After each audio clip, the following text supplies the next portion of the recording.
नमस्कार। मेधज astro channel पे मेधज परिवार एंड संस्कार में आप सबका बहुत बहुत स्वागत है। दिन 7 जून 2026 रविवार। तिथि श्री मापमूर्ति तिथि है सप्तमी तिथि। सप्तमी एक भद्रा तिथि है। भद्रा तिथि बुद्ध के अनुसार फल देती है और सप्तमी तिथि पे कर्क और धनु राशि दग्ध हो जाती है, जल जाती है, बर्न्ट राशि होती है। दग्ध राशि में कोई भी वक्री ग्रह नहीं होता है तो ये तिथि भौतिक सुख या भौतिक परिणामों में शुभ फल नहीं देती। यदि कोई वक्री ग्रह होता है तो बहुत शुभ परिणाम देते हैं। देखिए, सप्तमी वो तिथि है जिसका कारकत्व शनिदेव का होता है। इफेक्ट प्लैनेट सैटर्न होते हैं और शनि और बुध, भद्रा बुध है और सप्तमी के कारकत्व है शनिदेव का। शनि और बुध के प्रभाव वाली ये तिथि निश्चित रूप से हमारे एक तरीके से संतुष्टि को दर्शाती है। मतलब जो लोग काम करते करते सीरियस भी रहते हैं और बीच में हंसी मजाक भी करते रहते हैं, उस टाइप की सिचुएशन को सप्तमी तिथि रिप्रेजेंट करती है। सप्तमी तिथि के स्वामी भगवान सूर्य भी होते हैं, इसीलिए अचला सप्तमी जो होती है मकर संक्रांति में, जब शनिदेव मकर में प्रवेश करते हैं उसके 7 दिन बाद सप्तमी तिथि को सूर्यदेव चलना शुरू करते हैं। अधिक मास चल रहा है, कार्मिक करेक्शंस का समय चल रहा है, जो कि हमको करना भी चाहिए। वारातायुष्वर्धनम वार है रविवार। जब रविवार होता है तो हस्त, मूल, तीनों उत्तरा अर्थात उत्तराषाढ़ा, उत्तरा फाल्गुनी और उत्तरा भाद्रपद, पुष्य और अश्विनी में कोई भी प्लैनेट हो तो वो सर्वार्थ सिद्धि योग बनाते हैं। तो तीनों उत्तरा में कोई नहीं प्लैनेट है सिर्फ, और अश्विनी में भी अब कोई नहीं है। देखिए, अश्विनी में अभी तक मंगल थे, उत्तरा भाद्रपद में शनिदेव थे, तो अभी तक संडेज को अच्छे योग बन रहे थे। अब सर्वार्थ सिद्धि नहीं बन रहा है। अगर आपकी कुंडली में इनमें से कोई प्लैनेट है, हस्त में, मूल में, तीनों उत्तरा में, पुष्य में, अश्विनी में, तो वो सर्वार्थ सिद्धि योग बनाएगा। और विशाखा में, अनुराधा में, ज्येष्ठा में कोई प्लैनेट हो तो वो उत्पात, मृत्यु और कांड योग बनाएगा। माय डियर फ्रेंड्स, पंचांग के जो मैं वीडियोस बना रहा हूँ उसमें सबसे बड़ा रहस्य यही है, जो कोई जानता है तो बताता नहीं है और जानने वाले लोग भी इसका एप्लीकेशन नहीं जानते।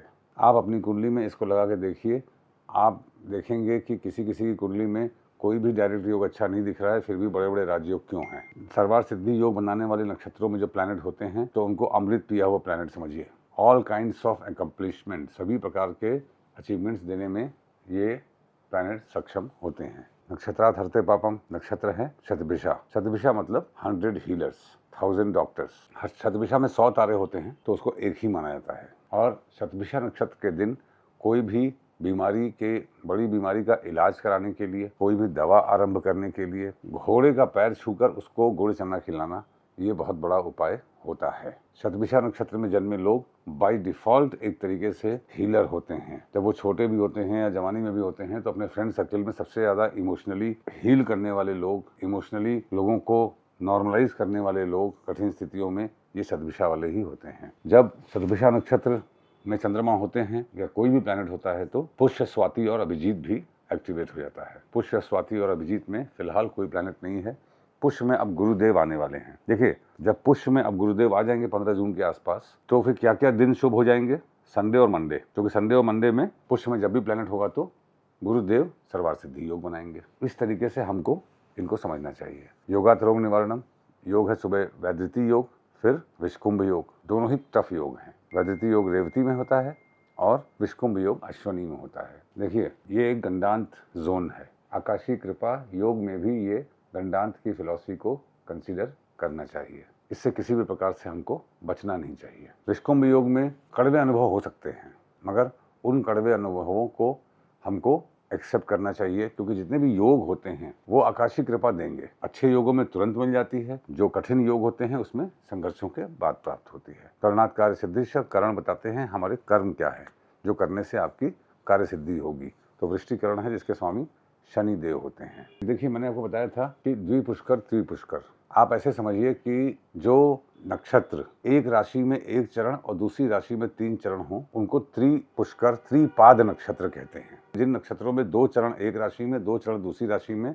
उनको द्विपाद कहते हैं। यही अच्छा योग बनाते हैं जब तिथि अशुभ हो, वार क्रूर हो और नक्षत्र भी टफ हो। समझ गए आप? तो आज सप्तमी है, तिथि भद्रा है, सूर्य है, क्रूर वार है, धनिष्ठा टफ नक्षत्र है, पंचक नक्षत्र है, तो ये द्विपुष्कर नक्षत्र हो जाएगा, क्योंकि धनिष्ठा के 2 चरण मकर में और 2 चरण कुंभ राशि में होते हैं। इसमें होने वाले इवेंट्स शुभ भी होते हैं और 2 बार रिपीट होते हैं। किसी जगह जाएंगे तो वहाँ पे 2 बार और जाना होगा। कोई आपके घर आएगा, 2 बार और आएगा।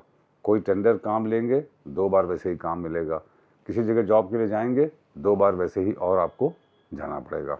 इस टाइप से इसको देखा जाता है। बाधक इत्यादि आप जोड़िएगा, इसको हम लोग कल से फिर से बात करेंगे इस पे। बिना बाधक के, बिना आरूढ़ के पंचांग को मत देखिएगा। ऊर्ध्वमुखी अधोमुखी है कि नहीं, इसको भी विचार करना आपके लिए अत्यधिक आवश्यक है। धनिष्ठा ऊर्ध्वमुखी नक्षत्र है। ऊर्ध्वमुखी मतलब जल्दी जल्दी घटनाएं होती हैं। फ्यूचरिस्टिक घटनाओं के लिए ये नक्षत्र अच्छा होता है। घर से बाहर निकलने से पहले पान खा के निकलिए। आपका दिन शुभ हो। Thank you very much.